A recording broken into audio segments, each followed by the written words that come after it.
Well, I'm substituting the beer for coffee for right now. Oh my, been a long day, huh? Yeah, not really. I'm actually in a good mood. The trolls cheer me up. When they attack, I love it. It just makes me feel good. But Marshall, welcome back, and I know you've got some information you want to share, and we're looking forward to learning. So by all means. All right. Well, there is a lot to do since the last time we talked. We've released 3 videos in our Planet X 101 series, and you can see that at yowza.com, YOWUSA.com. And we have the ones we've brought up are Deep Impact, Nibiru Nearing, and Pole Shift. And just real briefly, Deep Impact, we were doing the AMS meteor data, and the trends there are not looking good. If the trends continue, we could very well have a deep impact event that would swamp a coastline. If the trends do not reverse quickly. Nibiru Nearing is the one that seems to really have hit a nerve with the elites. Excuse me. We have several observations, including several from Turrialba, that webcam we've been tracking in Costa Rica. Mm-hmm. And in response to our program, which went up on June 8th, the U.S. government had the camera tilted down into the dirt, so it's no longer usable. So what they've done is they've stopped the making that webcam or that surveillance camera available for viewing.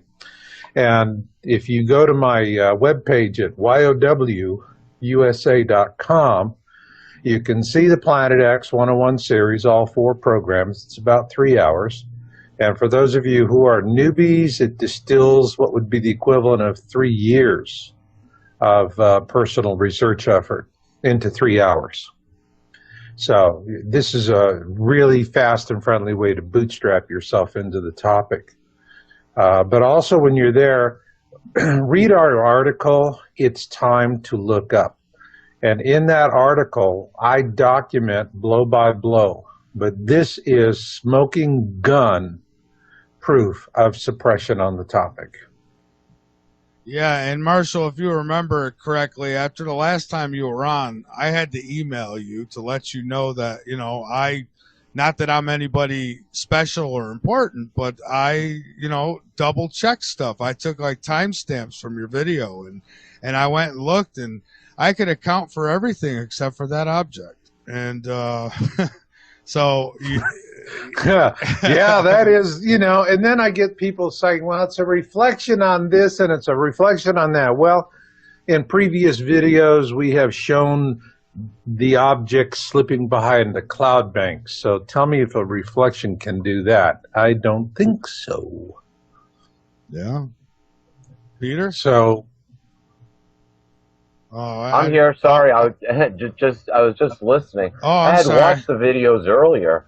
And, Marshall, I have to say, I've been interviewing you personally for about 3 years, and I've noticed over that period of time, at least 3 years, and over that period of time, you've continued to refine your work and provide more accurate data. And now, I'm thinking, okay, sooner or later, this is going to have to show up.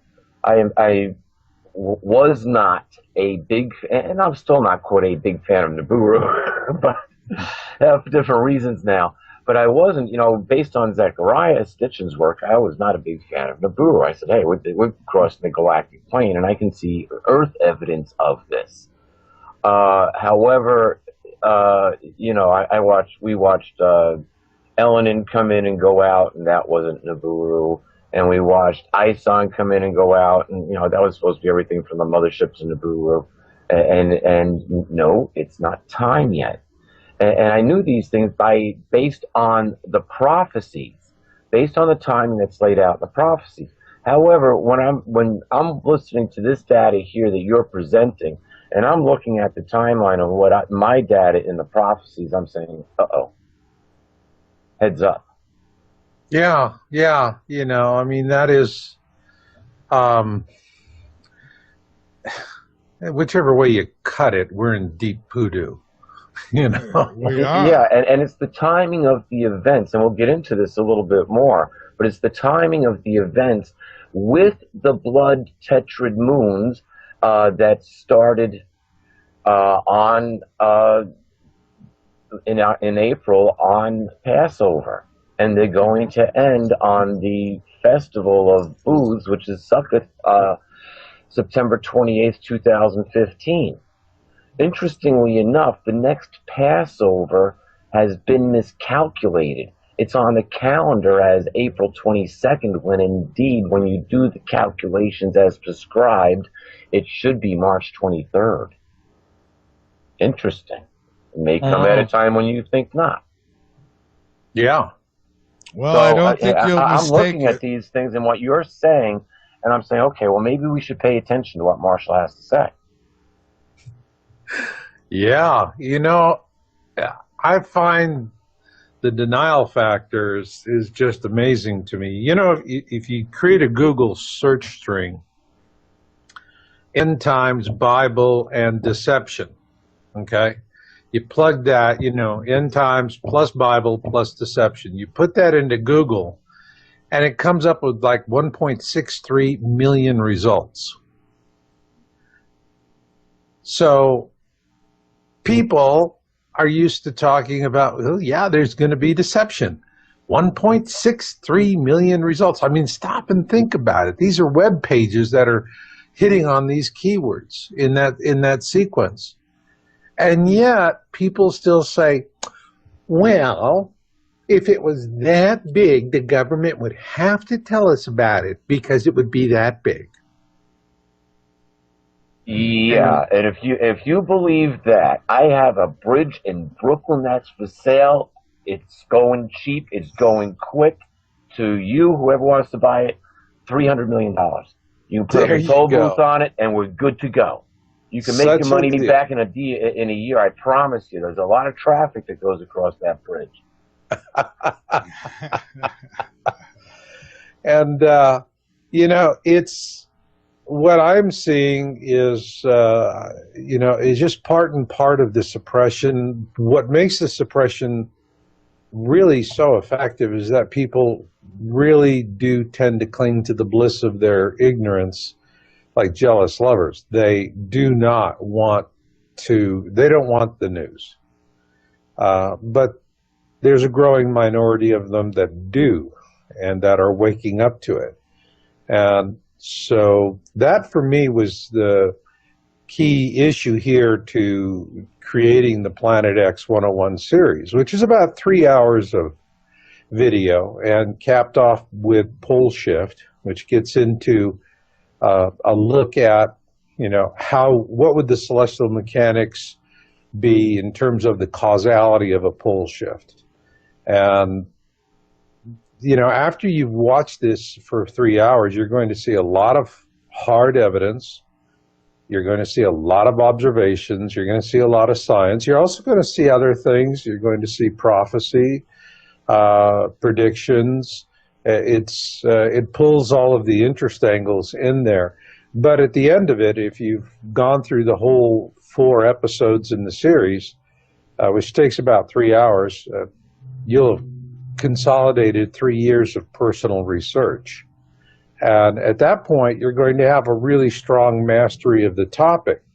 And the reason why I'm doing that for the newbies is I really want them to jumpstart and to be able to get into it, because they do not have the benefit of time that people have had in the past to contemplate all of this. They really need to get rocking and rolling much faster. And so for that reason, I've got myself working on a dual track where I need to work with the newbies, which is why I do this series, but my greater emphasis right now is to begin helping people who are going to have to, who've already committed to surviving this Let me and ask to get you. through Oh, it. I'm sorry, Marshall. No, you could finish up. Oh, that was it. Oh, okay. Let me ask you. I'd like for you to one more time go over why it's not a lens flare. And I'm not questioning you. I'm just saying for those who keep trying to, point out and say, "Oh, it's a lens flare." Can you explain that just a little bit?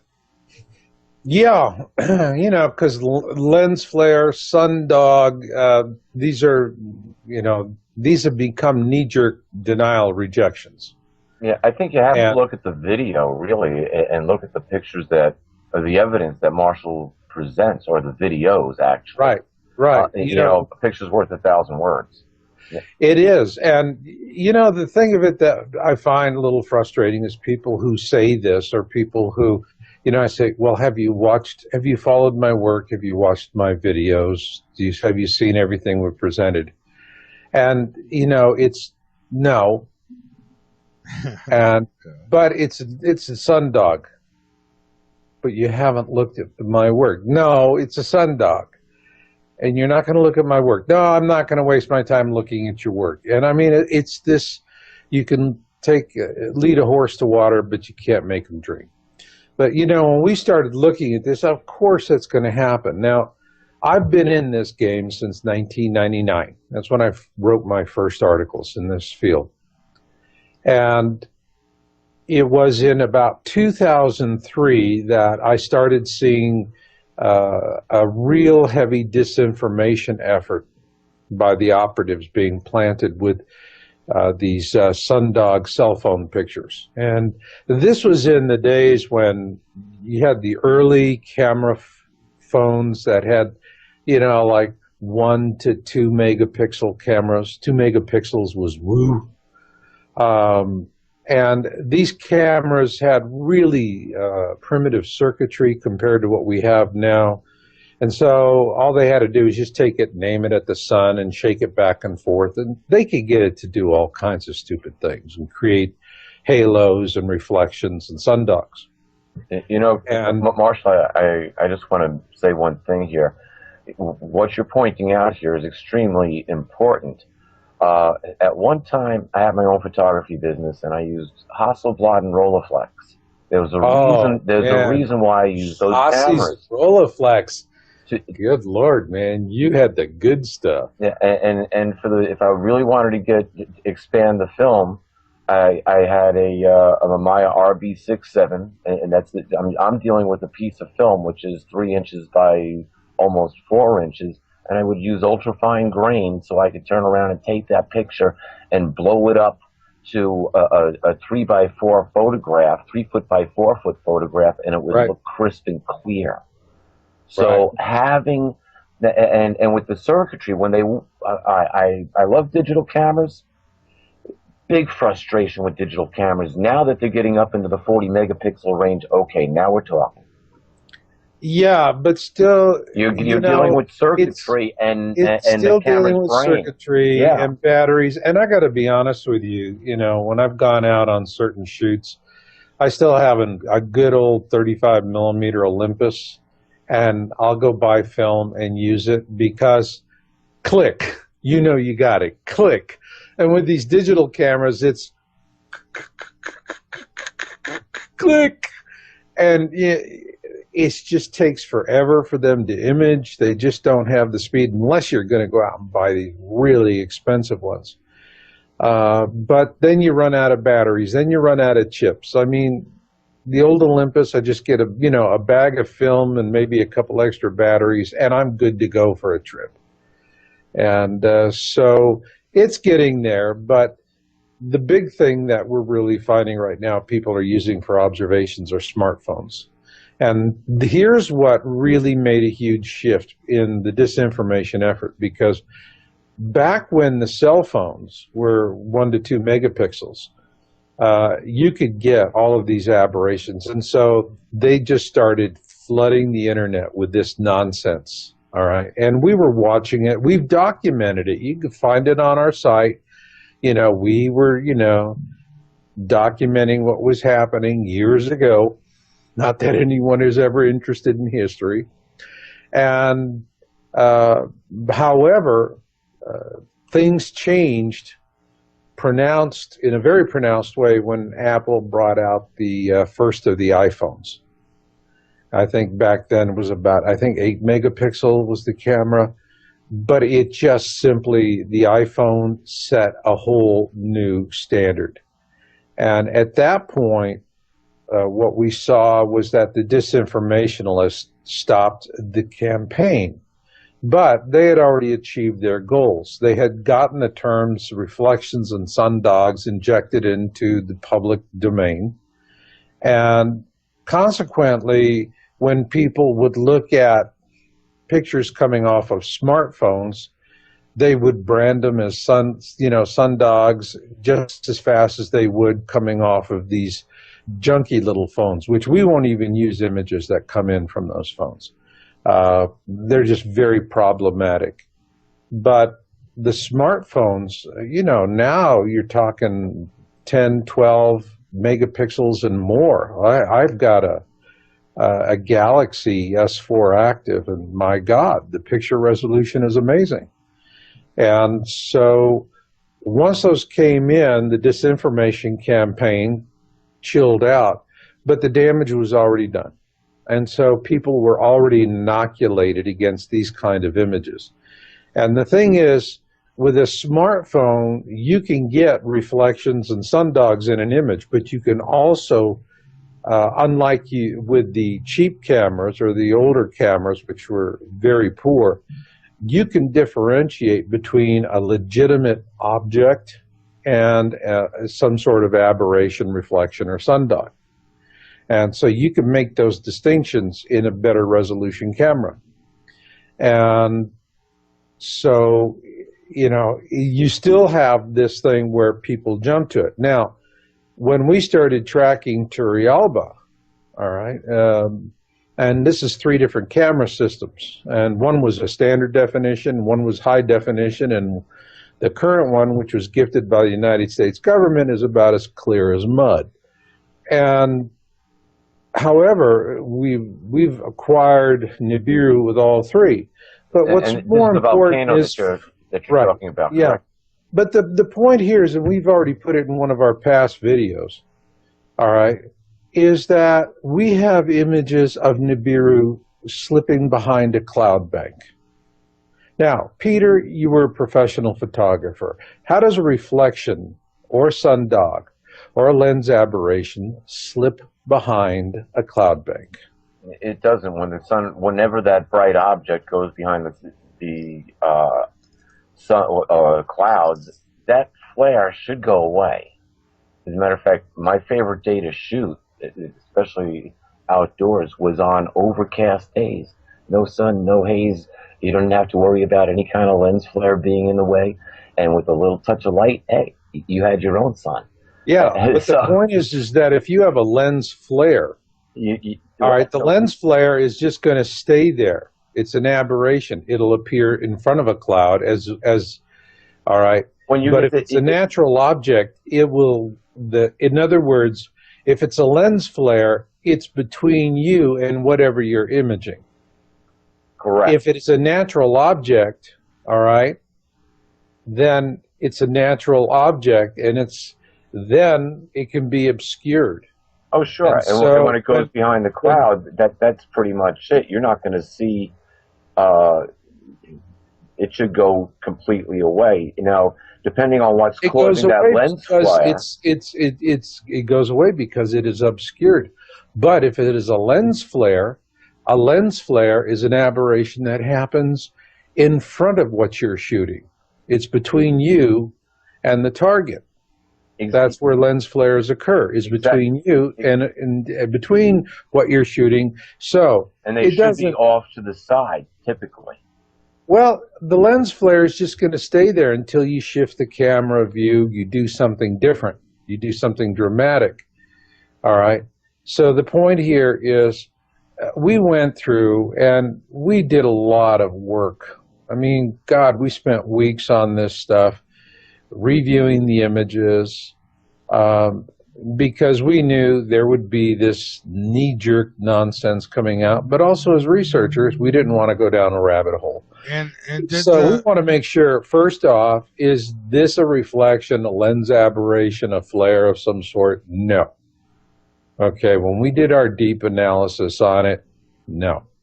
Were there flares, were there sun flares and other aberrations occurring?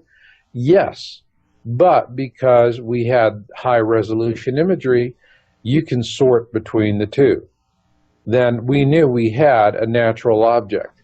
Now, one of the things that we do is called a gamma test. That is the easiest way. Gamma is a way of adjusting your images in a digital format. It's not for film. Gamma is digital. It's desktop publishing. And so if you have a reflection, reflections are what we call cold objects. All right, so you turn the gamma down to 0, you'll always see the sun. But your reflections or your sundogs will disappear because they're cold images. They're not generating their own light. These are reflections of light that is already existing in the environment. So because the light has been bent through the distortion, it's not going to have the same heat, if you will. It's not going to be hot. It's going to be cold. And that is the principal way we use gamma for the test. And so when we look at it, you pull the gamma down to 0. And if that object is still there, then you know that that object is generating light. Because the only thing that'll go to 0 gamma is something that's generating light. All right, we do that, but also we go and we look at feathering. All right,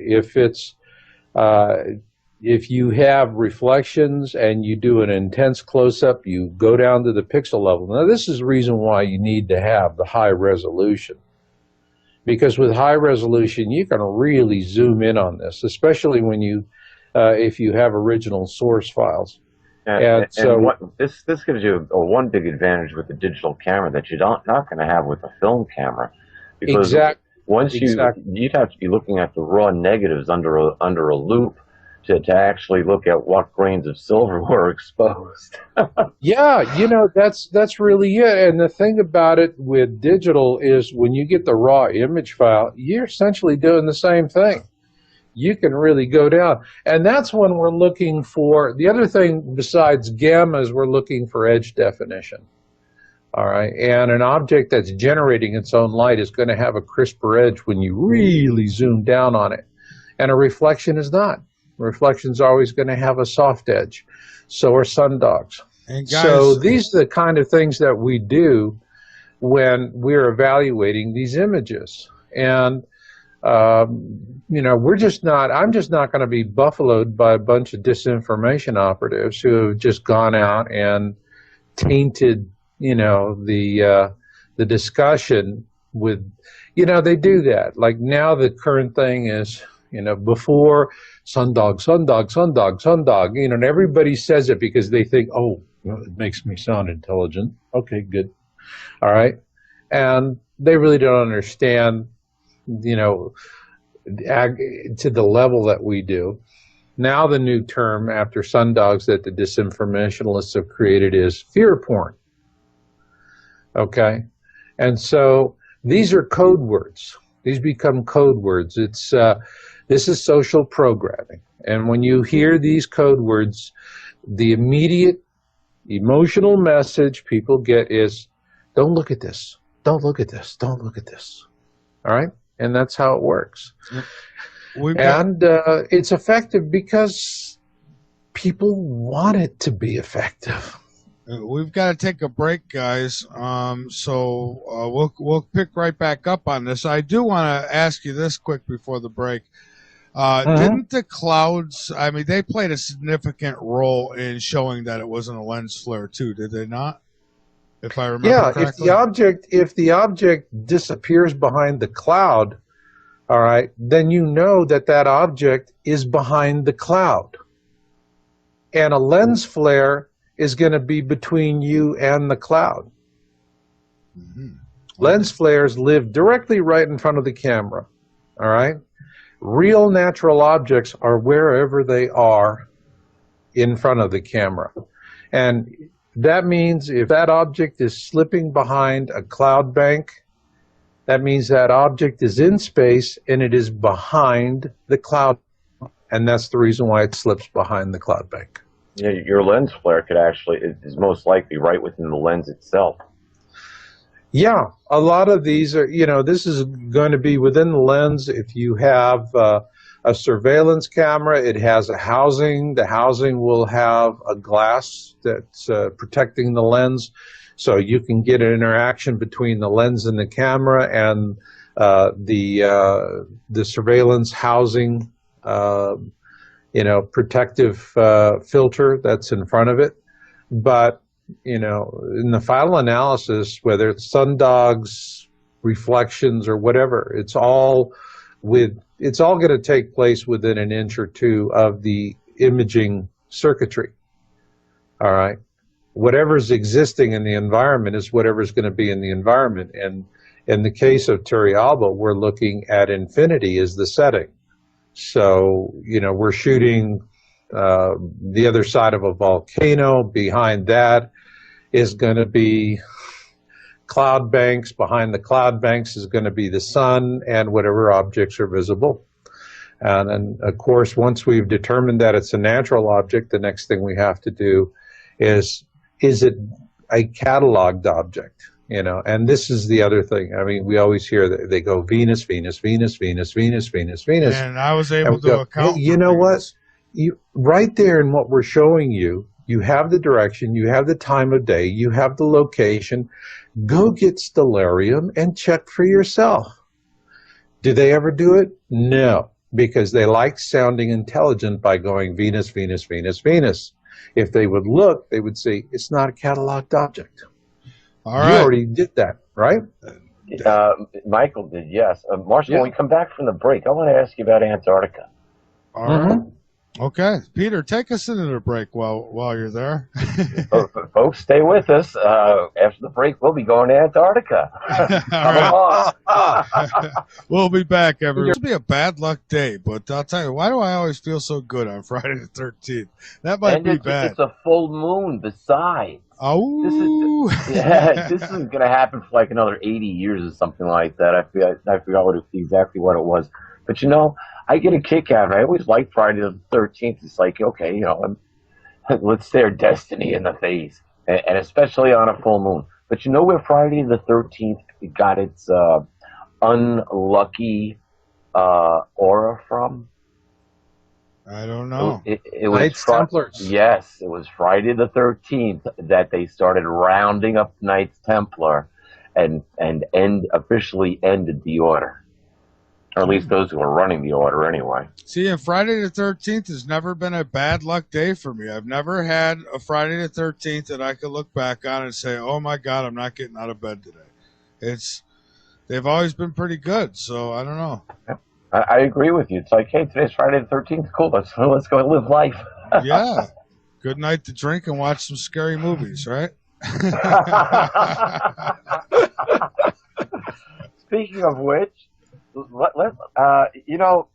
Marshall, I've been watching Antarctica for at least 2 or 3 years. It's right on my main feed here. It's the second Newmeyer station that I've been watching. Their essential semi-live snapshot feed of the station and the horizon.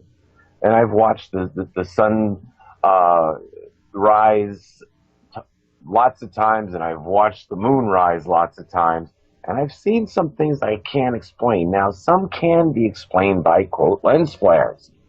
As a matter of fact, the first time I looked at something, I said, wait a minute, what in the world is going on here? What am I actually seeing? But I've seen some things which can't be explained by lens flares, and there's one that's going on now. But here's the interesting thing. You brought up the volcano, where they swapped out the camera, and the image turned to garbage. Well, the camera that they had at Newmeyer Station was a pretty good camera. It showed everything. It had, oh wow, the Aurora Borealis, or I guess what's down there, it's what is it, Aurora Antiala, or whatever the heck it is. That it's called something differently down there. The Southern Lights, the equal thereof. Beautiful. You'd see it right in color some nights. The sky would just light up green and different shades, and you can watch the shimmer as you watch the still photo. Changed out the camera. Now it looks like you have an old black and white TV that you turn around and you're in between channels, or you're on a channel that's not transmitting and you got nothing but snow coming across. As a matter of fact, it was so bad that they actually put in a little sub-screen camera next to it so you could still see that the station was there without the snow. Now, they have improved the resolution of it a little bit, but boy, not like it used to be. Now, the interesting thing is that I've been watching something rise almost every morning for at least a year that I've been writing off as Venus. I'm not an astronomer. I'm not going to go run down and educate myself in something that I barely know, to go find information that doesn't really affect my life today, something that I already know is coming, and I've got a man that is dedicated to understanding it, and his information is right at my fingertips. So, seeing as you're here, Yeah. do you keep track of what's going on? How closely do you follow what's going on in Antarctica? I'm always getting stuff, coming across the transom on that. And oftentimes we find it is a cataloged object. And so you don't get anything. In terms of the resolution being changed, I mean, that's obvious. Instead of going in and mucking with the camera feeds, because things do sometimes fall through the cracks, it's just easier, to replace high definition cameras with clear as mud cameras. I mean, I think literally they had to go and get some of the original cameras that were used to film the Kennedy-Nixon debate. Yeah, it almost seems that way. It's like, they just look awful. That's what they did, with Turrialba. The first two systems were put up by the university that operates it there in Costa Rica. And when the second system, which was a very nice high-definition system, when it was disabled during a volcanic eruption, and these things happen, it's a very active volcano, it's a very dangerous environment up there, and it's hard on the cameras. The thing about Turrialba that's very different from other volcano cams and surveillance cameras or webcams is that 99% of the other volcano cams are all pointed out to the east, because that's either they're pointed directly to the east or they're pointed right down into the mouth of the volcano. To the east, they want those really fabulous, sunrise pictures in the morning, which are really fun to look at. With Turrialba, what they could only work from the eastern flank of the volcano. It was the only safe place where they could mount a camera looking out to the west-southwest. And the purpose of the volcano camera for Turrialba is actually, it's principally for the benefit of the people who live at the base of the volcano, because they get up in the morning and, they're not tuning into, Good Morning America. They're tuning into the volcano feed to see if they're going to need to bust a move that day. And so it's always had a very good field of view to show people what's happening in the volcano, particularly with a couple of the vents there. And the second camera, which was high definition, which was installed, I think, in late 2012, and that was the one that we did all our imaging on in 2013. We've probably got over 1,000 captures of Nibiru from that camera system. And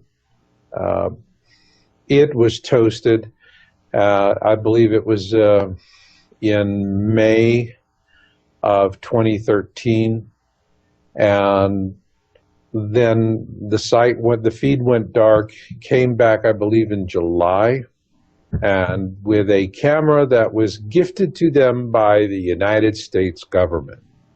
And it was just the worst camera. It reminded me of those old 2-megapixel cell phone cameras. It just was that bad. It had a very wide focus, and it was installed with a peculiar tilt and a zoom. It was very difficult to use, and actually through the remainder of 2013, we would monitor it.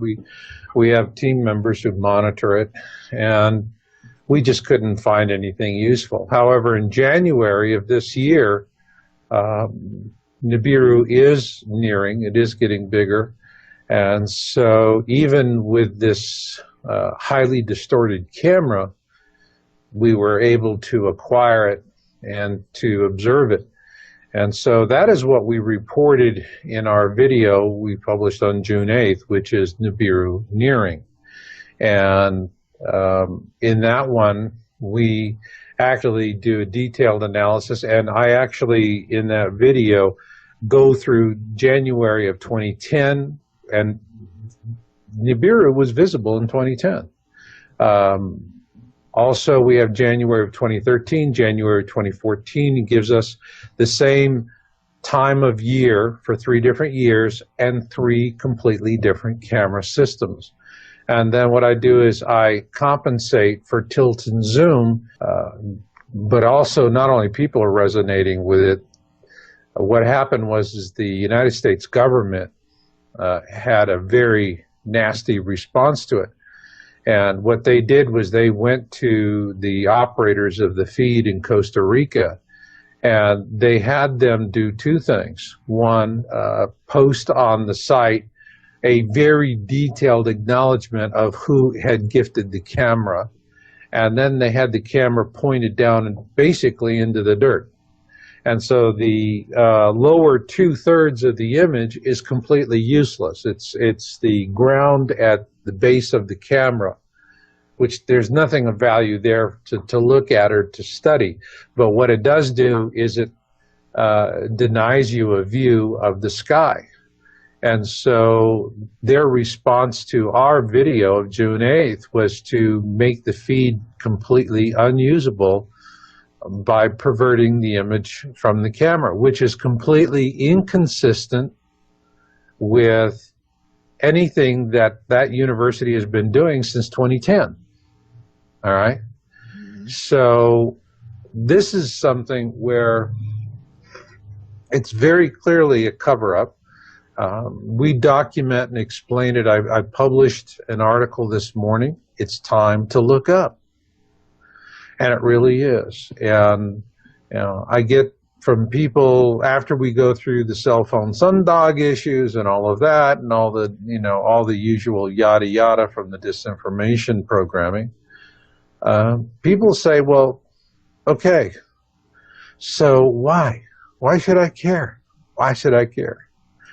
And the reason why they should care and the reason why there's suppression is that you have to understand what the global elites, what their strategy is. You know, the people that throw all of these nonsense objections at me are not the wealthy people. And I'd like to the top 2% of the world, they got their bunkers. I'm telling you, you would have maybe only 1 out of 100 doesn't have a bunker. Marshall, or hasn't made arrangements to go into a taxpayer-funded bunker. Go ahead, Michael, and then I want to make a comment. Okay, I just wanted to say quickly where my interest came in this whole Planet X ordeal is back, and I just want to go through this quickly. Back in 1983, I went to John Marshall High School in Rochester, New York, and my science teacher was Mr. Freeman. So anybody wants to look that up and see if I'm telling the truth, you can look it up. And in that class, we would get once a week, they would give us a little like magazine type, real thin, few page pamphlet from NASA. And it was part of our science. We were supposed to pick a story out of there we were interested in, do some research on it, and write about it. Well, Right. I came across Planet X. NASA said they found it. And this was in this magazine. I remember going home. I was excited because in it they said there could be life and blah, blah. You know, they said a few things about it. And, you know, and I didn't think nothing of it. Years went by. I didn't hear no more about it. Then I started listening to Art Bell back in the 1990. And I heard it mentioned a few times and it clicked in and I remembered and I says, hey, I remember reading about that.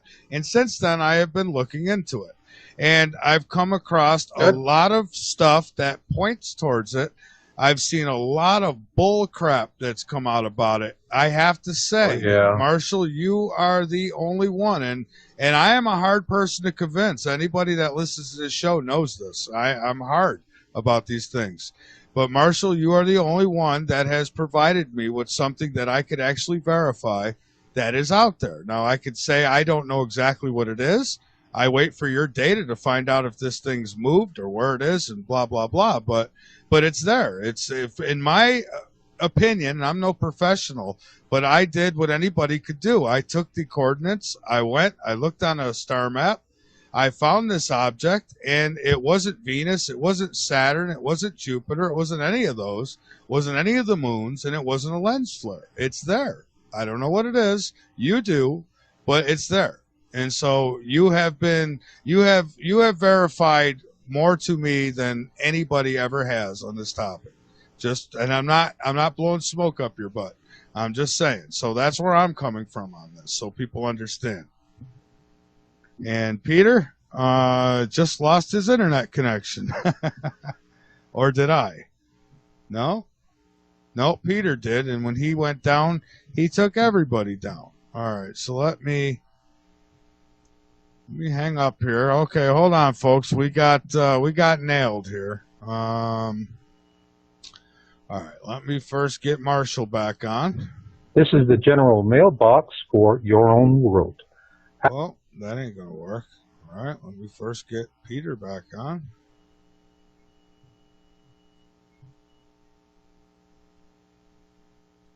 Well, I don't know if his connection's come back yet. Peter was controlling the call, and he lost his connection. So when that happened, we lost everything. So we'll see if Peter gets back so he could comment. Let me try Marshall again. I'm just going to go back and forth here until I get one of them. This is the general mailbox for your own. That's not going to work. Wow. You sure it's not me that went down here? No, I'm still up. How about a little something in the chat there? Can everybody hear me? Hello, hello, hello. Okay. Anybody hearing me? LateNightInTheMidlands.com chat room. Can somebody give me a shout? Thank you, JH. All right, so I'm good. So this is Peter then. All right, so let me get him. Oh, there we go. All right. Okay, well, looks like we peeved off. Peter, you gotta hang up. You gotta hang up on Curtis, though, Peter. You brought us all back. Well, Curtis, if you're with us, hang up yourself. Oh, wait, I might be able to do it from here. Yeah, we got it. Okay. Oh no, now you're calling him back. Oh boy. Sorry. All right. Sorry, we have thunderstorms here, and we just had I thought I was going to be down for the rest of the night, but it was the power went off and came back on. No, it was not the elite attacking us, although I do want to get into that subject. Yeah. Okay. Well, I'm glad to hear it was thunder. Well, I said what I had to say, Peter, so go ahead. I know you had a comment you wanted to make. Yeah, help, I've been knocked off the air. Oh shucks, where was it? Well, go talk about having to reflect. Tell you what, why don't you folks carry on? I'll catch up. Well, I was just talking about my interest, where my interest came in this subject, and that how Marshall Masters, and I've been critical. Believe me, I've had a guy, and Marshall, you know him probably pretty well by now, King Don, who's in my chat, and him and I would argue back and forth, and I'd say yes. Marshall has some good information, but it hasn't been proven to me yet. And then finally I saw that video, and I could honestly say you found something. So, It's let me say this. I forgot my original thought in the scurry to get back online, but that's okay. I will say this. I've listened to virtually everyone that is out there at one point or another. People say, have you listened to this person? And I was like, oh, geez, I listened to that person. They go back and look at a video. Yep, I've listened to what they've had to say. I've listened to what all of the I'll call them David Icke wannabes or whatever they are. I've listened to what they've all had to say, and none of them have an answer other than, oh, well, we're going to reach a higher dimension and we're going to ascend and we're going to experience a new life someplace else. Hey, that's called rapture, folks, which is not substantiated by the scriptures, by the way. The idea of the rapture came out of a large evangelical movement that happened back in the early 1800s. You'd be surprised how many religions are still around, which was started back in the 1800s. They just grew into something else. But that's where this whole idea of the rapture began. Before that, there was never any mention of a, quote, rapture. I'm not going to get into church to dogma, but that's not why we're here. The interesting thing is, though, when you do look at the scriptures and how it's laid out, I use it personally as a timeline. I have a long education in it. I've studied it all my life. I go back and reanalyze it. And I've listened to all of these people. And I've listened to the scientific end as best you can. I gathered a lot of information from Richard Hoagland, right up to his $33 attendance for his Comet Elenin seminar. And I didn't pay the $33. It was eventually put out on YouTube, and I watched it for free. But I thought, boy, isn't that an interesting number? Isn't that telling? And eventually I stopped paying attention because what Richard was saying, now I did learn some things, but it wasn't what he was, when he would say something, it was like very esoteric, non-definitive. It was out there in the ether someplace, and you had to wait for more information. Stay tuned for drip, drip, drip. And so, it's like, come on, give me a break. And then the trolls, whenever I would make a comment on his Facebook page, the trolls would come out. Oh, exactly, that's fear porn. I know it's not. It's a warning.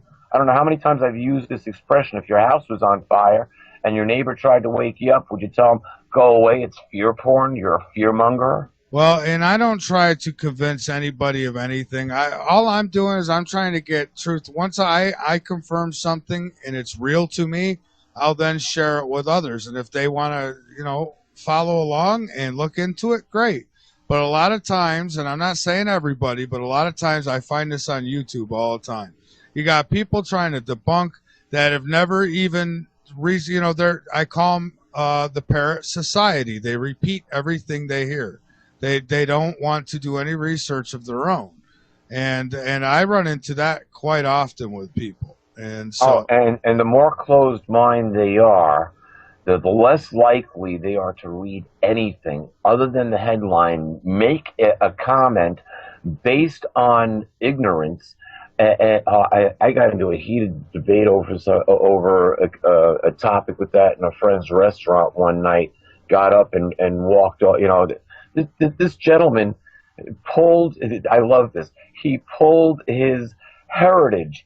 He said, well, my great grandfather was a major in the Confederate War and in the Confederate Army. And I'm thinking, oh, so your family comes from a bunch of bigots, huh?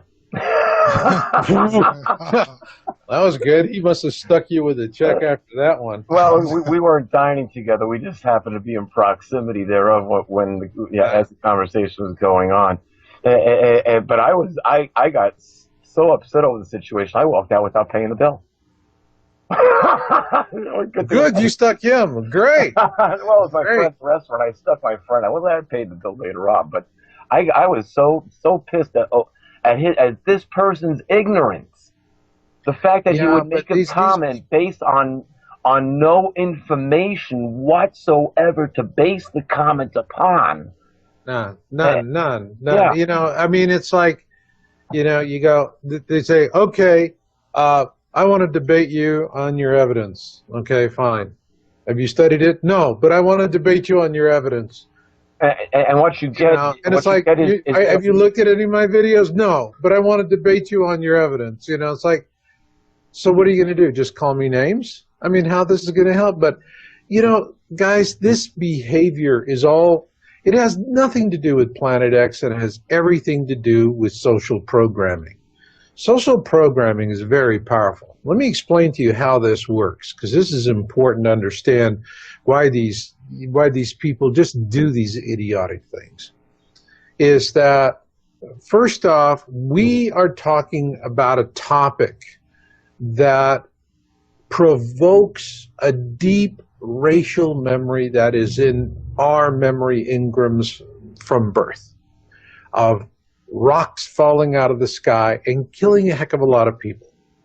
And so it is a terrifying thought for us. It just immediately evokes terror. And awareness, when you come into awareness in this topic, like I often say, it's like getting hit in the face with a dead salmon. You're just spitting scales for a while and wondering what the hell happened to you. And so what happens after your racial memory of a space threat is provoked, you're having an incredibly powerful, fearful, emotional response, which is then immediately channeled through social programming. Social programming comes, if we were in North Korea, well, yes, everyone's in lockstep for the great leader. Okay, we know who's doing the social programming. Here, it's every bit just as powerful, but it's more subtle. And the social programming has a pyramid. At the top of the pyramid are the central bankers. And then they're the ones telling the corporations what the message is. Then the corporations are telling the governments that are in service to the corporations what the message is. And then it finally filters down to the people we rely on for advice, our doctors and our ministers and our parents and so forth. And finally, there we are at the bottom end of the triangle. And might I add, this is also somewhat of a game of telephone. So the message at the top either becomes amplified or distorted by the time it hits the bottom. But what it all comes down to is that we're controlled, and we're never ever told the truth. We're never told the truth. And here's the thing of it is, you can ask everyone, does social programming exist? And everyone will look you straight in the face and say, absolutely, social programming, there's no question about it, it exists. And then right after they say that, they're going to look at you and they're going to say the same thing that every alcoholic who is in denial will tell you. But I can control it. All right? And alcoholics will say, I can control it, and I can control it, and they'll do that until finally they've destroyed their life, and gosh knows how many other lives, and they show up one night at an AA meeting, and they stand up and they go, I'm so-and-so, and I'm an alcoholic. But they've got to really wreck their lives in order to get to that point. And with social programming, it's the same thing. Everyone it's a given. There's no hidden fact about it. But what people don't understand is that they embrace it like alcoholics embrace the bottle. All right. Let's take a look at this. And it doesn't have to be alcohol. It could be a number of things. Anything. And it really boils down to people just cling to the bliss of their ignorance like jealous lovers. Now, the folks that don't do that, huh? Who's Dancing with the Stars? Yeah, who's there? It's like, what's Beyonce doing today? And that's the reason why that's all you see on CNN.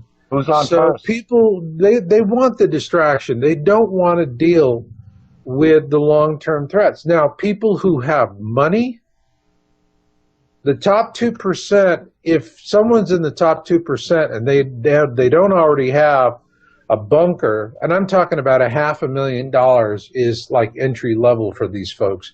If they don't have one of these things, and typically they're multi-million-dollar bunkers, they are a real oddball in their social caste. These people do not sit here and go with the cell phone, sundog, all these fear porn, all of these disinformation mantras, and attacking anybody that's trying to present information. They are like sponges. They soak it up because they understand risk. They understand you take risk, you mitigate it, you evaluate it, you protect against it. But in the final analysis, you're always looking down the road to see, okay, what could adversely affect my position? And you plan for dealing with that, which is no different than every military in the world does war games for every possible contingency, including alien invasions. All right? People who work with risk are the ones that look at this. I call them the perceptives. They look at it rationally, and they move forward in a very rational manner, and they do some very impressive stuff. The people who do not work in risk, the ones that want a paycheck because they don't want uncertainty in their lives, these are the ones that are going, oh boy, rocks falling from space. I'm going to channel this through my social programming. Obviously, if you're talking about something that is not about being a good consumer, then you're one of those, all right? And you get mocked and humiliated. And it's really easy to tell when people are in this knee-jerk social programming response mode because they're completely irrational.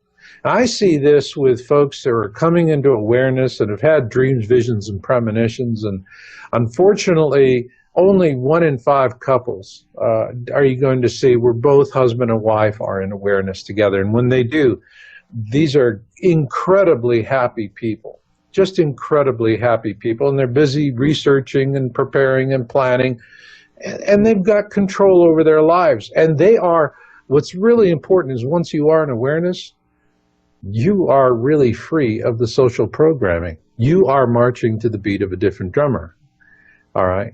And you're being punished for it. You're off everyone's Christmas card lists and so forth. But you're walking humbly with your God, and it opens up your life to a whole new dimension. That's amazing. You go through what the mystics call a Kundalini ascension, and you become really spiritual. You get much more connected to the cosmic consciousness, God, Yahweh, whatever you want to call it. But your sense of connection, your sense of purpose, and how the universe is unfolding really expands in ways that are nurturing and fulfilling. And for the people who are the fear babies that are still stuck in their social programming with these knee-jerk reactions, they can't relate to it. And what I see with these couples is that one in awareness will tell the other, honey, just please look at this mountain of evidence I've accumulated. And the spouse, who's a spoiler spouse, is going to go, no, it's all stupid. I don't want to look at it. Never going to happen. But just look at a few things. No, it's all stupid. You're stupid. And if you don't do it, I'm going to divorce you. And see what happens? That's it. It gets into these really, really nasty threats, bad behaviors, name calling, mockery, humiliation. And the interesting thing is I have never seen someone in awareness who is married to a spoiler spouse. Never do I see them say, well, you're as dumb as a sack of hammers. I'm going to divorce you. Never. They're always as loving as possible. They always bend backwards. They always turn the other cheek. It's the other spouse that immediately goes on the warpath with, if you don't stop this awareness crud, I'm going to divorce you.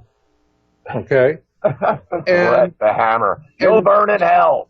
You'll burn in hell. And the interesting thing is about once that thread is laid down, the spoiler spouse, then they're back. They've hit the nuclear button. Okay? Now it's a winner-take-all kind of situation. And in 1 out of 10 cases, I see that the spoiler spouse will divorce the person in awareness. But in the final analysis, 9 times out of 10, it's the person in awareness that winds up divorcing the spoiler spouse, if for no other reason than you're just tired of dealing with all the negativity they're injecting into your life, and you just want some peace and quiet. Absolutely. I remember this one woman who has been studying the topic for 20 years. And she finally, her husband just got totally freaked out when she said, we need to move away. I'm watching shifting weather patterns. We need to move away from where we're at. We need to go. We need to relocate to a different area. And he said, that's it. I've had it with you and this nonsense. And he went out and divorced her. And he got an attorney and just ripped her to pieces. He took the house. She got brutalized in the divorce, and she didn't, that was fine. Okay.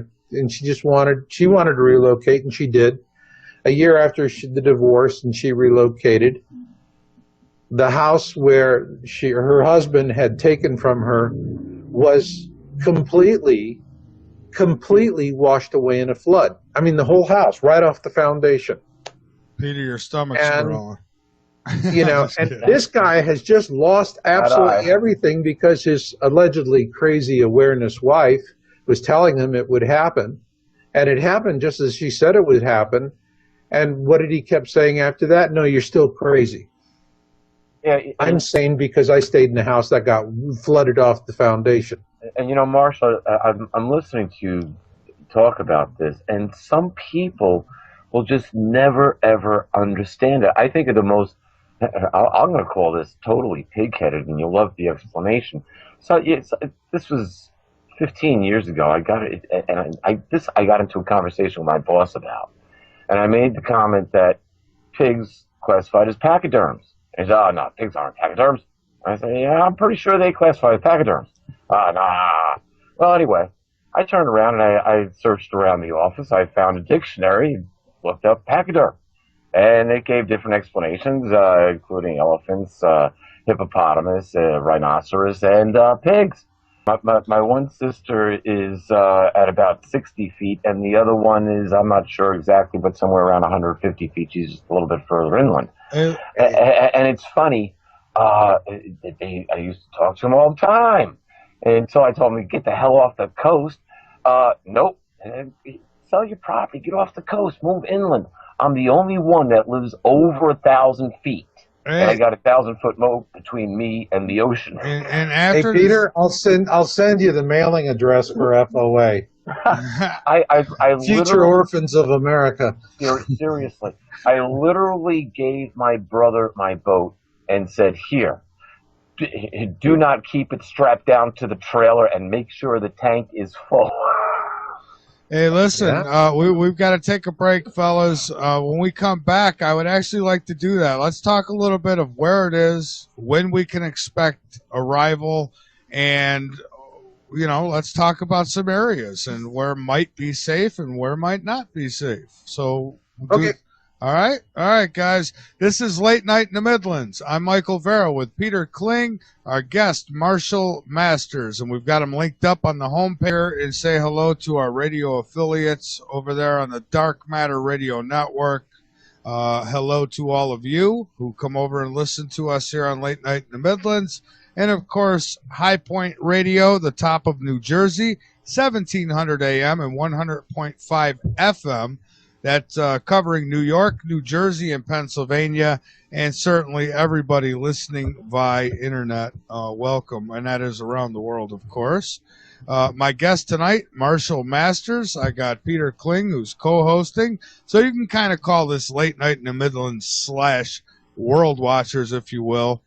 And, we were talking about trolls, and we're going to get off this subject here quick, but what's funny, I had a guy who used to pop in the chat by the name of Helmet, and I knew who Helmet was all along. And, once you bust these guys, what they do is they come back with new emails and new names, and it just goes on. And next week, Dr. Nuccitelli and I will be discussing that very thing. But Marshall, we are back. Peter, we're back. And Marshall, I thought maybe in this last hour we could talk about where it is, when we expect its arrival, and what people should be doing, whether they believe that this is coming or not. It's not a bad idea to prepare, but go ahead. Hold on just a second before we turn Marshall loose. Whoa, big fella. Something I do want to say, and here I always give credit where credit is due, and I want to say kudos to Marshall on his work. Just about a year ago, it'll be a year ago in the beginning of July, that I did an interview with Alfred Weber on the 2013 to 2017 timeline. And in that timeline, I laid out the tetrad moons, which we have entered as of this year, and as I said earlier, and the different events that we could expect to happen under the tetrad moon cycle as it comes around. Now, the fact that they are tetrad moons is unusual enough. In other words, there are 4 full lunar eclipses in a row without any partial lunar eclipses at all. Interestingly enough, during the same time period, there are 4 solar eclipses, 2 full, 2 partial. The full solar eclipse, the next full solar eclipse happens on Nisan 1, 2015, 2 weeks before the blood moon of Passover. So you've got these. Now what's even more bizarre is that this started off on the synchronization with the Gregorian calendar of essentially the same date, April 14th, Nisan 14th. It never happened before. The blood moons are unusual enough, but now they're all on Hebrew holidays, the 2 most high holidays of the Hebrew calendar year, for 2 years in a row. Extremely unusual. They end on the day before the most accepted historic date for Jesus' birth. They end on on September 28th. The accepted, most historic accepted date for Jesus' birth is September 29th. The following Passover is misdated. It's coming a month late. However, I'm going to go back to this video that we did, and you can make reference to it because it's not about the timeline. It's about specifically about this event. Here's the situation. The timeline falls out almost perfectly for what Revelation 6:12 through 17 could only be described as the Nibiru event. And that's what makes this so peculiar, in not a strange way, but in a timing of events. I don't believe in coincidence. Coincidences are 2 things happening at the same time. But let's look for historic precedent. And when we do, the last historic precedent was at the time of Egypt's the liberation of the tribe of Israel from Egyptian control back during the Exodus. But interesting, when you read the wording that is used in Revelation, the 6th chapter, in the 12th verse, it's interesting how it starts off. And then, Marshall, after I read this, I'm going to leave this to you. Okay. It says that I watched as the Lamb broke the 6th seal, and there was a great earthquake. The sun became as dark as black cloth, and the moon became as red as blood. The stars of the sky fell to the earth like green figs falling from trees shaken by mighty winds. And the sky was rolled up like a scroll and taken away. And all of the mountains and all of the islands disappeared. And the kings of the earth, the rulers, the generals, the wealthy people, the people with great power, and every slave and every free person, all hid themselves in the caves and among the rock masses of the mountains. And they cried out to the mountains and to the rocks, fall over us and hide us from the face of the one who sits on the throne and from the wrath of the Lamb, for the great day of their wrath has come, and who is able to survive? Now, when you go back to the first Gulf War, Norman Schwarzkopf carried out what was called shock and awe. He took out his enemy's eyes, he took out his enemy's ears and speech, and then he took out his enemy, and that war was measured in hours, not weeks, months, or years. Of course, it led to a war that never ending there since. But you see, once this Nibiru event or Planet X event happens, we can pretty much kiss all communications goodbye. And the event itself is timed according to the prophecies. And so I cannot ignore your message, Marshall. I cannot ignore it. I can't And either because it's hard data, and I love that stuff. It's like yeah, it's synchronicity. Is it coincidence? It's one hell of a coincidence, yeah, because it's this event which takes out the eyes and ears of the military and all their advanced weapons and all their goodies that they intend on using against the people and whoever might be showing up, and it puts everything in the hands of a higher power. Think about that. An off-planet higher power. Call it what you want, but we are going to be impressed with what happens by the time it's all over. At least those of us who survive it. Well, that's my bag is, I want people to survive it.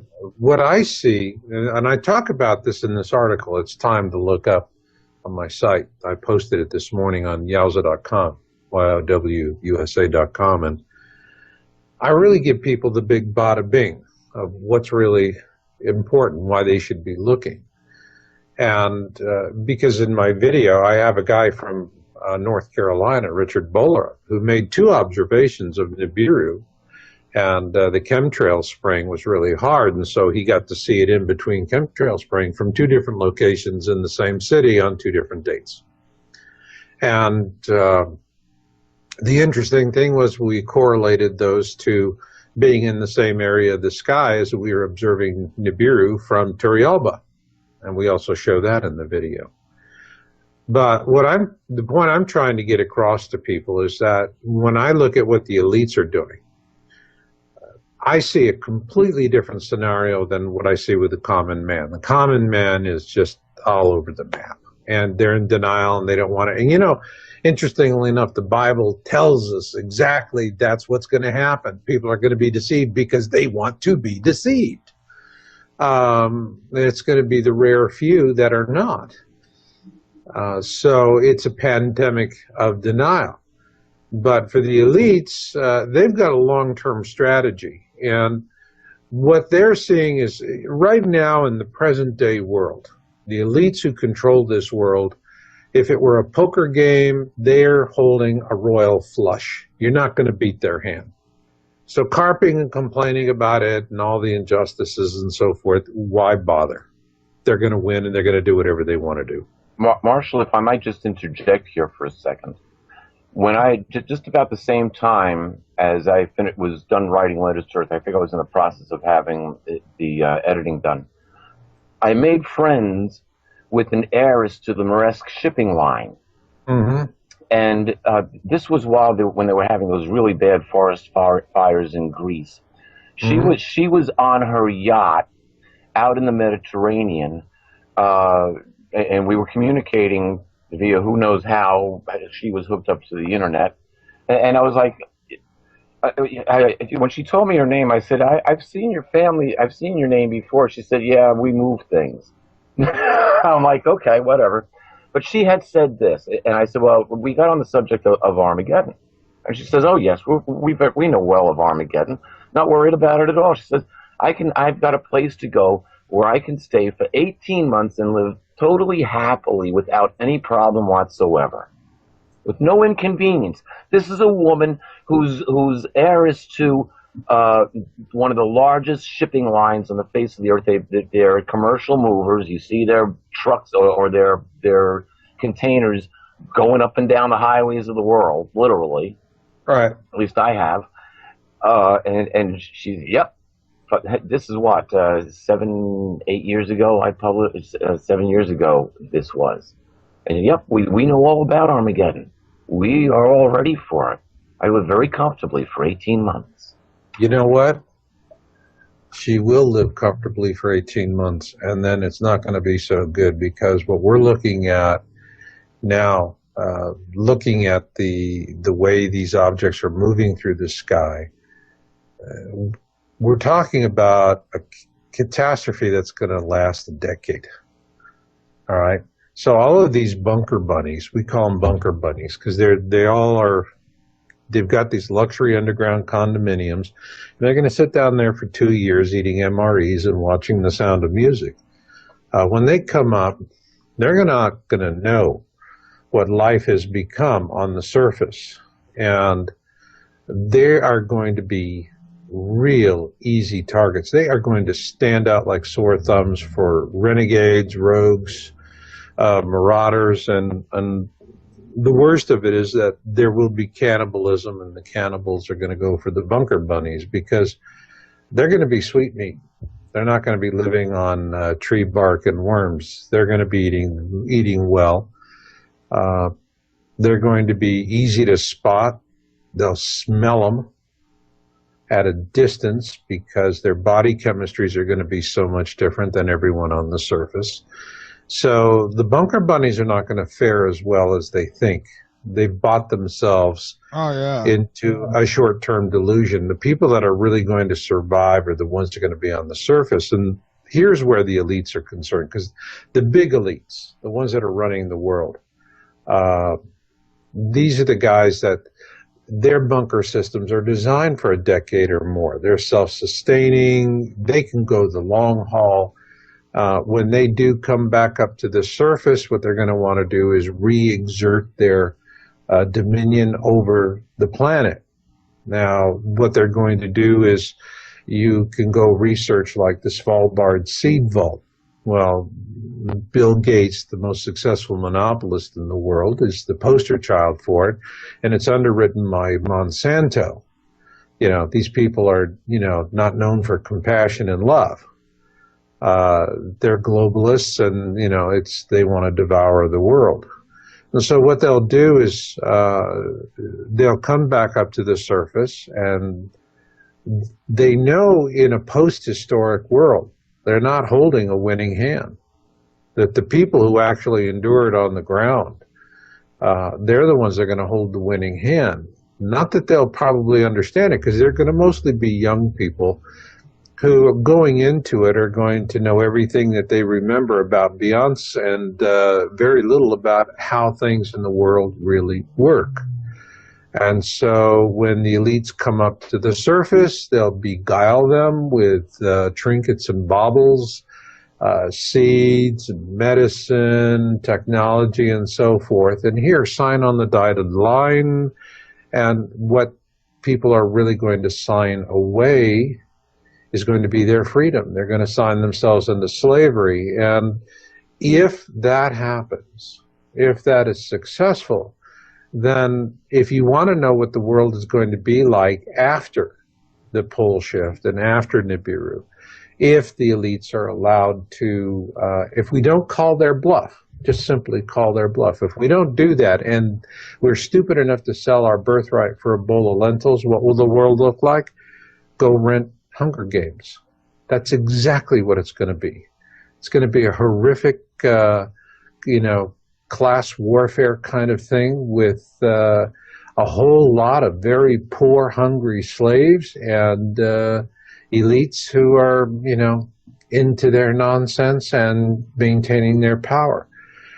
On the other hand, if the people who do survive this, all right, are knowledgeable enough to understand what's really happening, then they are going to know who the elites really are. They're not going to be beguiled. And so that is the real important reason why people need to become aware of Nibiru, what's happening, the kind of things that we're talking about, because if they are aware now, they'll carry this knowledge with them. And when they're on the backside, and keep in mind, it's people in their 20s who are going to be the principal survivors of this, because they're going to have the physical strength and enough life experience to make it.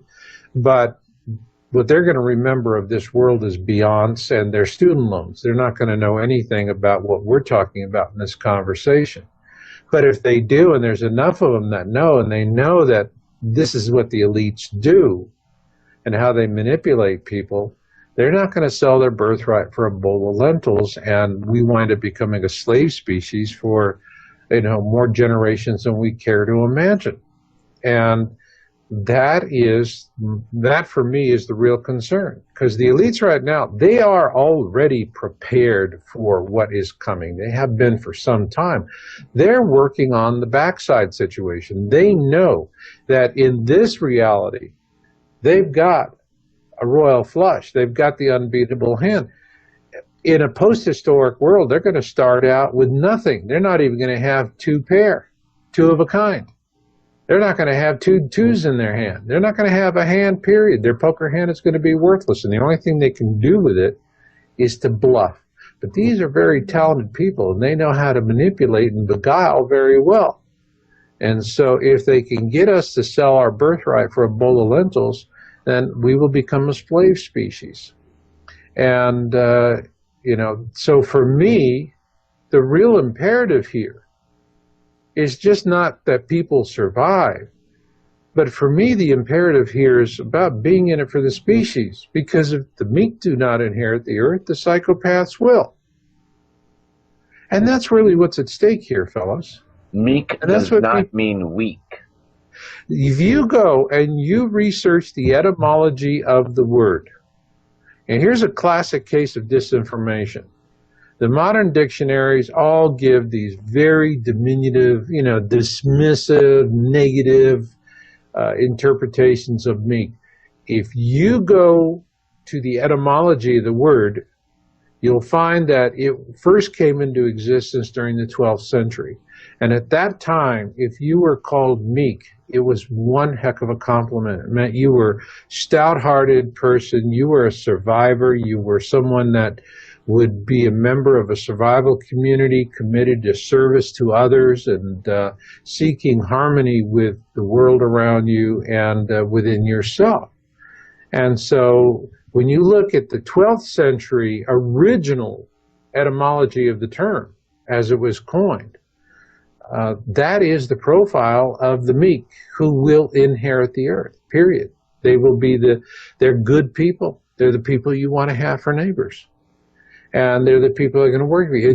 They're not going to subscribe to the survival of the fittest, dog eat dog. That paradigm is going to go away. And we are going to realize as a result of all of this that we live in a sanctuary of life called Earth, and that we have to be the good and kind stewards of this sanctuary, which includes all forms of life, including our own. And this is the lesson if humanity learns this lesson and embraces it, the elites are anachronisms. They're toast. That's it. Game over for them. They're not going to, they're going to be buggy whips in a post-historic world. But if on the other side, everyone's going, oh man, you can tell me what Beyonce's been doing for the last 10 years? Where do I sign? If we're doing that, then that's it. Future generations are screwed. I got tickets for a Lady Gaga concert. You want to go? Really, Your friends would start killing each other to go with. That's really at stake here. Is that it's we're going to have a flyby. The pole shift. What we're seeing in the data that we're looking at is that first off, the objects are already visible. We have images. We've posted them. We've had one man in North Carolina who has made legitimate observations of Nibiru, not once, but twice. Other people have.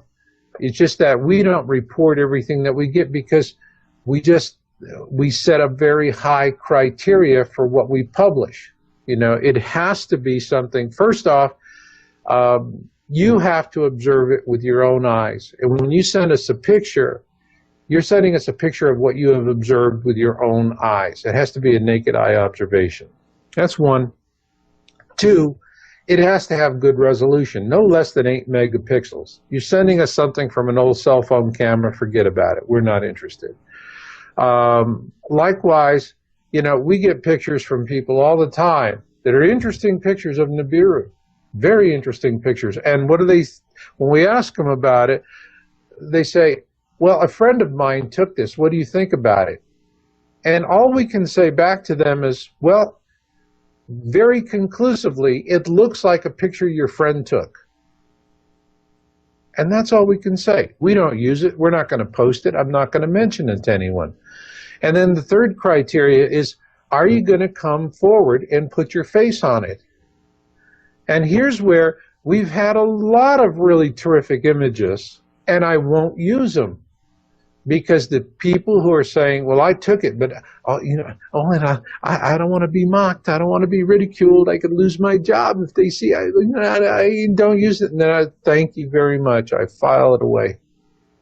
If you're not going to stand up, put your name and your face on it, give me an interview over the phone that I can record and post in a video, we got nothing to talk about. He's seeing the moon or Venus or something else, and he thinks he's seen or she has seen Nibiru. And so we do our due diligence. We comb through this thing with a fine-tooth comb. And that's what we did with Richard Bolerup's report that we put into our report, Nibiru Nearing. If we put it up, because if you put up anything else, all it does is it feeds the disinformation and the lack of integrity in the reporting we see elsewhere. You have to have the data, and that's something that I appreciate about, or that you've kept my interest, because you've provided better data over the years. And last year, like I said in July, I did the video. 2013, 2017, the end of July, you came out with the date for Nibiru, or the approximate date for Nibiru, the time period that we could look forward to, somewhere right about the beginning of 2016, first, second quarter. Yeah, 2016, I think sometime in 2016 it's going to be visible from most every point, if not every point on the globe. The pole shift is going to happen after that. When? It is impossible to say, because these objects really defy what we have defined as celestial laws. You have, it's coming in, and it depends where this mini constellation is. The speed of this mini constellation is going to vary as depending where it is in its orbit. And there are so many variables. And I point this out in the video. There's just so many variables. But, earlier we were talking about, Michael was talking about that thing he saw from NASA. Well, in my video, Pole Shift, what I show is there is a NASA astronomer by the name of Anderson who's currently on payroll or close to retiring. And in not one, but two interviews with the media, with prestigious newspapers, he acknowledged the existence of Nemesis, a dark star, and or a brown dwarf in this case, and the existence of Nibiru. So we have, and once we did that, NASA went to war on me. And that's the reason why if you go to Amazon, you'll see all my books are perpetually, temporarily out of stock. And they're using that to muffle and silence our work so that people don't want to see it. Again, remember, think about this from the standpoint of the elites. You want to come up after the disaster with your baubles and bangles and your beads, and you want to get the natives to sign away their freedom and to willingly accept slavery. Well, you can't set aside enough baubles and beads to entice 7 billion people. But 500 million people is workable, okay? According to the government's own statistics, shut off the electricity for 2 years and you'll reduce the population in the United States by 90%. That's right. What they want, look, the reason why there's so much suppression, the reason why there's so much manipulation and social programming is that there's a simple goal: to ensure the maximum possible dieback. That's it. The more people that die, the better the elites like it. They don't care if 1 in 12 of us walks out of this thing and the rest of us die along the way? Because what do we all know about human beings? We breed like rabbits. Okay? I mean, for God's sakes, we went from 2 billion to over 7 billion just in less than a century. If we lived forever, we could populate our own planet.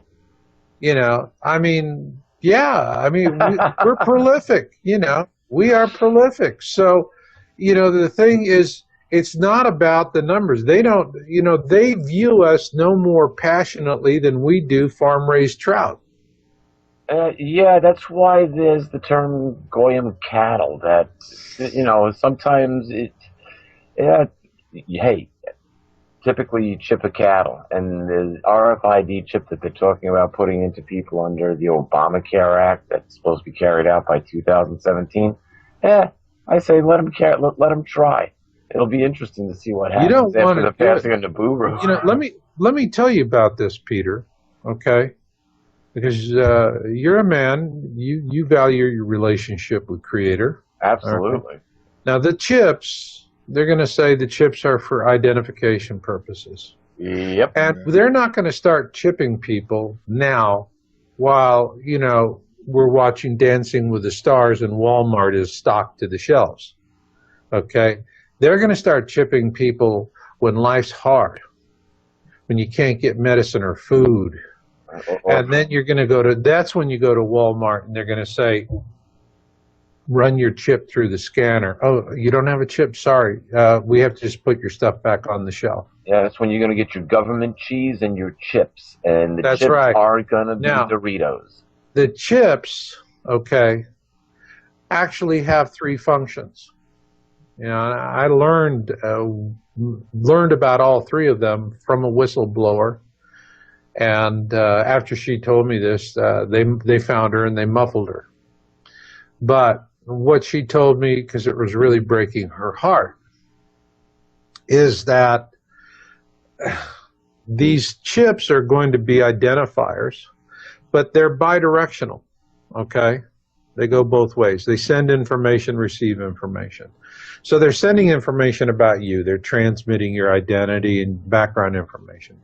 But then they're receiving other information, which is going to be cloud computing style of programming, where when you're chipped, what you don't realize is that your chip is now turning you into a radio receiver for social programming. And they're not going to have to even bother with getting, you know, armies of people to manipulate us on YouTube discussion channels in the place. They'll just pump it directly into your brain.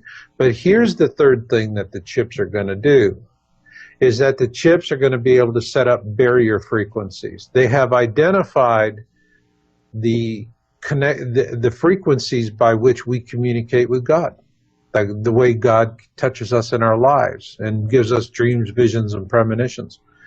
They will turn that off.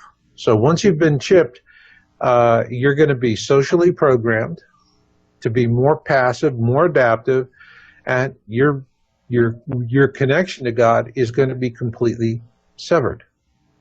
Now, they're doing that because in an elitist view of the world, you only have value as long as you're doing something that's going to profit them, and B, that you are reliably docile and subservient. So if you are independent kind of a person, you're not going to be reliably docile and subservient. And so people could be living along, once they're chipped, they're living along coastlines. And what are they going to broadcast into these people? Oh, just stay where you are. It's wonderful. Stay where you are. It's wonderful. Stay where you are. It's wonderful. And then that's it. Shelter in place. Shelter in place. And then they die. So there are the evil things that I see that are going to start unfolding. And they're going to start unfolding and bringing these things out when people are panicked and hungry and can't get medicine. And at that point, they're going to be completely unprepared for what's coming. And they're going to have to take what's offered. And what's offered is going to be starve to death or have your heart attack, or you get a chip. And once you're chipped, you're chipped. There's 3 kinds of chips that they're going to use. There's going to be the subdermal implants, about the size of a large grain of rice. If you are forced to be chipped, that's the one that you want to take. The other one is going to be a thermal transfer. It'll be like a tattoo. They'll put it on your forehead, and then there'll be a circuit that will just etch itself into your skin like an invisible tattoo. And the only way you can remove that is just remove the skin from your head. And then the third kind are going to be infant implants, and at the top of the skull there's a couple of very soft areas where the child at birth has very soft tissue in the skull in order to come through the birth canal. And when a child is born, they'll immediately insert a specialized chip into that area, at which point it's impossible to extract the chip, and that child is chipped for life. And that's where they really want to go. They're going to want to chip all of the newborns that way. So this is what's coming down the pike, and these are the things that they just don't want people to know. All right, and if people do know, then the whole situation takes on a completely different spin. But again, the problem is, all right, you have this knee-jerk denial reaction, which is exactly what, I mean, I am not a Bible person, but I do read the Christian eschatology, and it's like, the more I study it, the more it's like it's a preparatory for these times. And the more I look at it, the more, excuse me if it offends anybody, but I don't think many Christians really understand their own Bible. I don't think they understand the eschatology that well. Because all they depend on is someone who's explaining it to them, and the explanations that they're getting are designed in many cases to be misinforming or incomplete. It's the church dogma that they're actually getting. And they're not getting the actual teachings that are written in the Bible. That's one great advantage that I have. I never learned the church dogma. No religious dogma was taught to me. It was taught to me in a manner of exopolitics where other dimensional beings were involved. Cherubs, seraphs, other angels, archangels, God. And I was taught by people who had a special calling. Let's leave it at that for this show. And they didn't give me any other special instructions except learn this. Learn this. Yeah. I'm sorry. Don't get involved in earth politics. Don't get involved in earth religion. And the last thing that I was told was that my future was in the stars, which I finally came to understand when I wrote Letters to Earth. Are good people. And the majority of the people would look at that young 15-year-old girl and see a human being with a lot of potential. But it's the ones that are malevolent and self-serving, and they are in the minority. They're the ones that have the megaphones.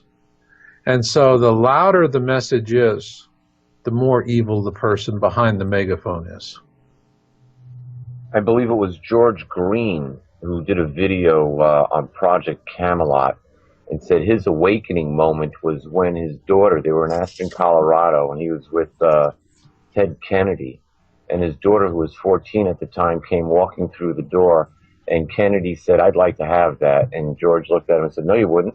He said, "That's my daughter." And Kennedy said, "So?" Yeah. Now I'm quoting this the best I can. You can go look it up. Go find. No, I remember that interview. Yeah, they're salivating right now with all these Mexican kids being pushed across the border. They got a lot of agenda there, but this is like a piñata for pedophiles now. But now, I want to point something out. 80% of the Earth's population live within 90 miles of the coast.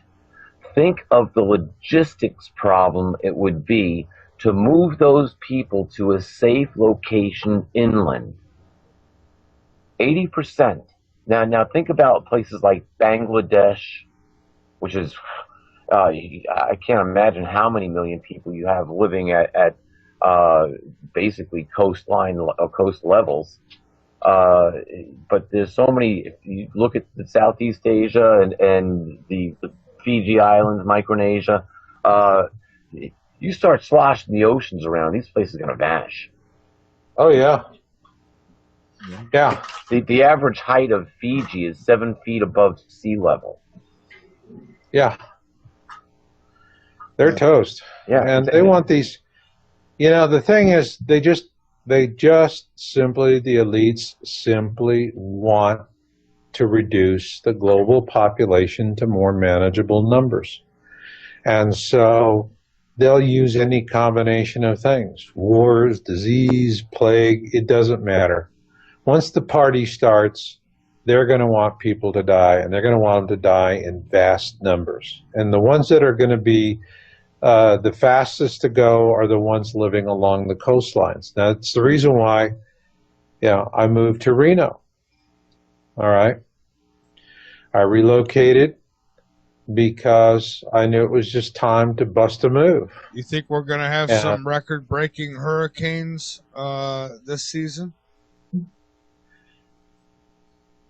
There's so much weather manipulation, it's hard to say. I mean, we very well could.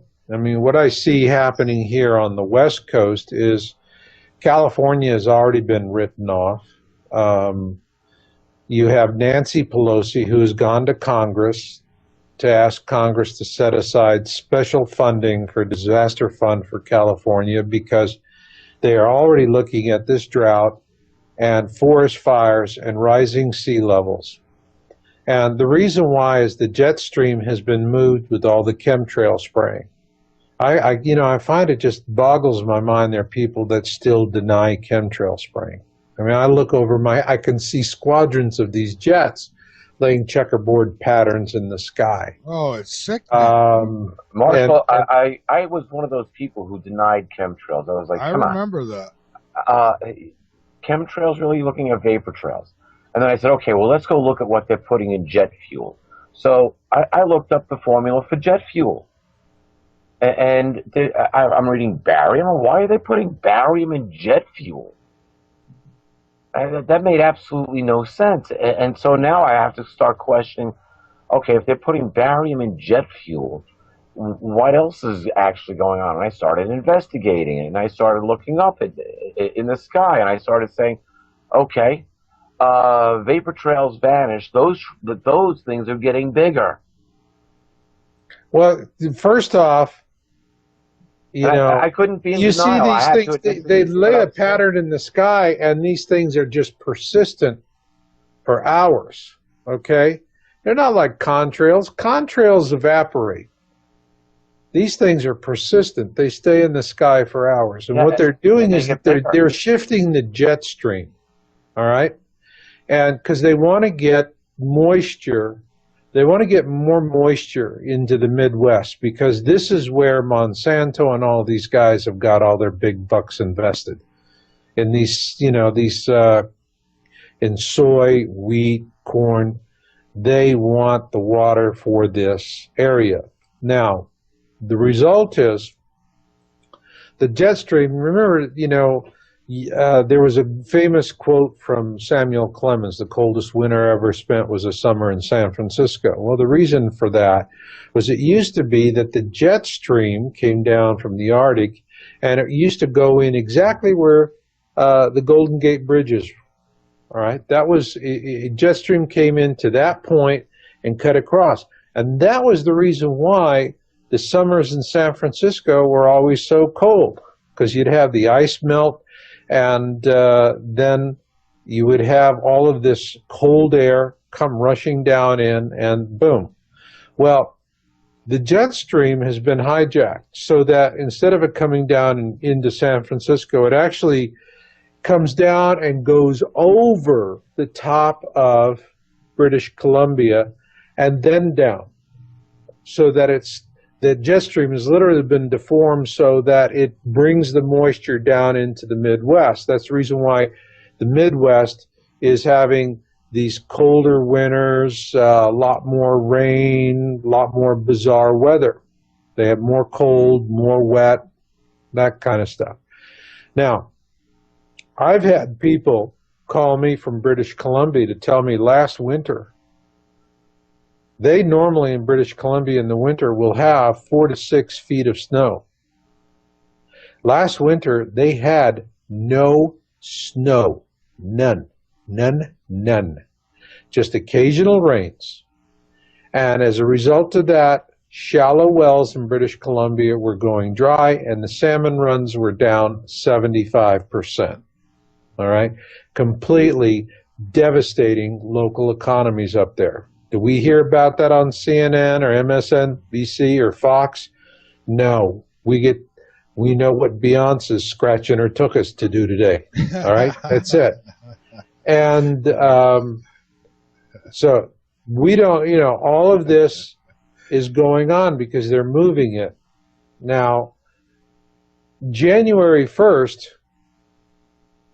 I was walking through the surf in Santa Cruz when I decided to bust a move because I lived there for 18 years. January in Santa Cruz was always leather jacket, wool scarf, leather gloves, a wool cap, an umbrella, okay? You always were dealing with cold and with wet. There I am, tank top, shorts, and I'm walking knee deep through the surf on January the 1st, like I would in August, okay? Now, it was nice to walk, but it was also, hello, what's wrong with this picture? So I moved to Reno in mid-February. Now, Reno in mid-February got snow.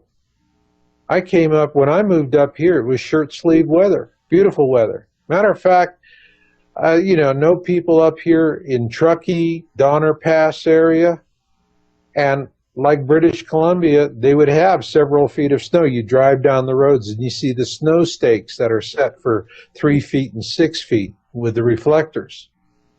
No snow this winter. None. Donner Pass doesn't have a very good reputation for being nice weather. Yeah, remember Donner Pass party of 50, Donner Pass party of 49, Donner Pass party of 48. That was where all those people died, and, cannibalism was happening up there. That's a real cold place. And when you get up there, I mean, even in, there's some snow on the ground, but not too much. And this is, the weather modification that's going on is extremely profound. In California, I was talking with a man who worked with the Forest Service down there. His job was when they come across trees that need to be cut down to make a fire break, and it's a real gnarly tree that just the regular guys look at it and go, man, I'm afraid it's going to fall on me. I'm not going to do it. They bring him in. He's the troubleshooter. He's been doing it for 30 years. This guy's a maestro with a chainsaw. And he said, what we're seeing now that really is freaking us out is the redwoods have gotten so dry, they're burning. People get redwood for their decking and for their trims on their house because this stuff is not only bug resistant, it doesn't burn. All right? Redwood trees, you see redwood trees that have been in a fire, it's the bark, it's the outer rings of the tree. The inner rings of the tree are there, and matter of fact, the fire is what the redwoods depend on to initiate their procreation cycle. So there's all of these signs. But if everyone's busy going to Walmart and watching Dancing with the Stars and they're oblivious to what's happening in the world around them, they're indifferent. They don't care. I'll worry, it's like Scarlett O'Hara. I'll worry about that tomorrow. Yeah. And I was just saying in the chat room, I says, I'm willing to bet because of Fukushima and then what BP did. I mean, you put those two together, I think that there's probably a shortage of life within the ocean. And I'm betting that there's going to be a lot more shark attacks. Well, first off, I think that what we're going to see within a few years is the complete death and annihilation of the Pacific Ocean. Oh, I agree. In the meantime, And though, I think the sharks are no, going to I be mean, it hungry. is Fukushima is a disaster that is out of control. There's a guy who got a YouTube channel, and I follow him, and is called Nibiru Magic 2012. And this guy is just an old hippie kind of looking fella, and he reads news headlines on what's really happening there, and he's quoting reliable sources. And the point here is it's a disaster. The coriums melted through the reactors 1, 2, and 3. The coriums are in the ground. It's China syndrome. And there's an underground river, and they tried to dam up the underground river, and the dam failed. And so it is a catastrophe that is out of control. It is just going to keep pumping radiation into the Pacific. And this is, they give us these, well, there's more radiation in a banana. Yeah. You get more radiation if you French kiss a cell phone charger and so forth. This is all, I mean, it's really sick. When you see scientists talking like propagandists, it's like, hello, the Nazis are back, alive and well. These guys are right out of the Joseph Goebbels playbook. Radiation is good for you. Yeah, radiation is good for you, Yeah, and there's more radiation in a banana, Isn't and that what the bimbo said on there's, the news? they're already seeing deformities, early deaths, all kinds of problems in fisheries on the West Coast. This is already happening. And the thing about this radiation that's coming out of Fukushima, this is going to keep pumping for hundreds of years. And it is not something that, they've given people this idiotic thought that, well, it's like waste, it eventually evaporates and just, it'll go away. It'll go away. Nature will clean it up. In about 40,000 years. In about 40,000 years. This stuff is additive. It keeps adding to, not only does it keep adding to itself, but in the process of accumulating, new forms of it evolve and it becomes even more toxic. And so what we're going to see is we're going to see the death of the Pacific Ocean. There's no question in my mind. Fukushima is going to, and it'll eventually have impacts for the other bodies of water. It'll be primarily, contained in the northern hemisphere because this is the way the currents carry things. But what's going to happen when all of a sudden cities along the west coast start putting up radiation warning signs? Don't swim. Yeah, well, that's if they ever do. Yeah, I was going to say, if they do. One of the things, we're facing this, and here, this comes into what we would biblically call the Armageddon event. However, a lot of people never make it past this point. It's like, oh, it's the end of the world, why bother? No, wait a minute. It's not the end of the world. It's the end of the world system. And that's right. It's the end of the world as we know it. And frankly, that's not going to be a bad thing. I mean, humanity really needs to learn that God has given us a sanctuary of life called planet Earth, and we need to be good and noble stewards. Now, exactly. Now, if you look at the prophecies on how they're actually set up during these times, it's after the Nibiru event that the King of Kings and Lord of Lords returns with the armies of the multiverse. Okay, I gotta imagine that since this is the Loyalist force, they outnumber the rebels 2-1, that they're also probably going to bring advanced technology with them to maybe neutralize the radiation and a lot of the pollution on this planet. It's all possible just by changing the vibration of the actual string within the atomic structure itself. So change the vibration of the string, according to string theory, it's there, and you'll change the vibration of that structure, making it inert. So the technology might be on its way.